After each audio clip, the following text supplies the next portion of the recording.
Welcome to Man Does Tech, where I solve the problems you didn't even know you had. You're starting now? Make sure your iPhone 16 is unlocked and updated, then open Settings and tap Control Center. You don't need to pre-configure anything else. This is the immediate step. In Control Center, scroll to more controls to find Low Power Mode. Once located, tap the green plus to add it to included controls. This first action places the Low Power Mode icon where you can access it quickly from Control Center without diving into battery settings. Once added, you should organize it for fast use.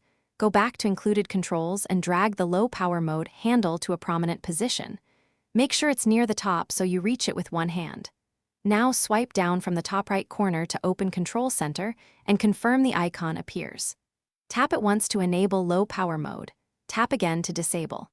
This shortcut saves battery and avoids repeated navigation into settings when you need power quickly. Finally, verify that Low Power Mode is active by checking the battery percentage drop in the status or the yellow battery icon. This confirms the change. Use the Control Center toggle for immediate on and off and make it a habit for short high drain periods. If the Low Power Mode control does not appear, make sure iOS is current, restart your iPhone, and if needed, reset settings, right arrow general right arrow transfer, or reset iPhone.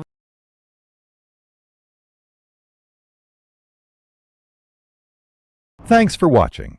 If you found this helpful, don't forget to like and subscribe.